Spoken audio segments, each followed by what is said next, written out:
Voilà la deuxième explication que je donne à ce projet de destruction. Il y en a une troisième qui me paraît beaucoup plus massive et beaucoup plus évidente, c'est la lutte des classes. Vous savez que j'explique beaucoup de choses, moi, par la lutte des classes. C'est quoi? Là, en l'occurrence, la lutte des classes est une lutte pour l'espace.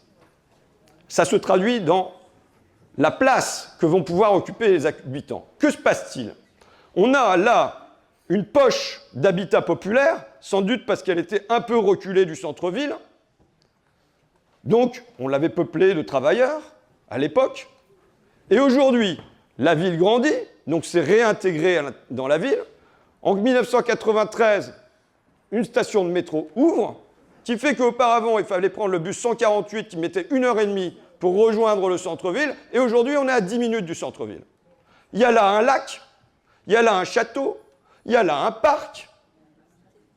Donc, évidemment, ce lieu-là, pourquoi il continuerait à être pour des gens normaux? Il faut qu'il y ait une élévation du prix du mètre carré. Et évidemment, il y a deux enjeux là-dedans. Il n'y a que les belles places doivent aller à ceux qui, à la bourgeoisie, puisqu'on a parlé de lutte des classes. Hein. Et il y a un enjeu spéculatif. Là, ça va passer de 1 200 € du mètre carré en gros à 2 400 € à peu près. Et ce que je décris là, au fond, est une lutte des classes circonscrite à un quartier qui a un exemple local, mais de quelque chose qui se passe de manière nationale. Un des enjeux aujourd'hui, mais depuis 30 ans, c'est en fait l'exclusion des classes populaires des métropoles et leur relégation non seulement à l'extérieur des villes, mais toujours plus loin à l'extérieur des villes. Hier, j'étais à Carbone. À Carbone, j'avais interrogé il y a 3 ans, au mouvement des Gilets jaunes, une personne Sabrina, qui travaille comme accompagnante d'enfants en situation de handicap, son mari étant chaudronnier, et disant, ben voilà, nous, avec nos 2 petits salaires, eh bien, quand on va à la banque, on ne peut pas avoir un crédit.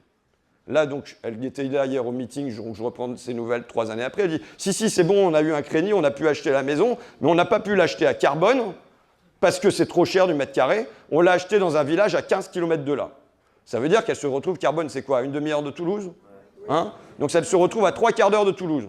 Ça pose aussi des questions écologiques, cet éloignement des travailleurs de leur lieu de travail, vous voyez, des lieux de production. Et donc, c'est quelque chose qui se passe depuis 30 ans, c'est une lutte des classes qui est une lutte pour l'espace et qui fait que les classes populaires sont reléguées hors des villes, souvent même plus en première couronne, souvent même plus en deuxième couronne, mais en vérité, dans des périphéries lointaines. Et ce que vous avez là, c'est une poche de résistance. C'est, pour le capital, une anomalie.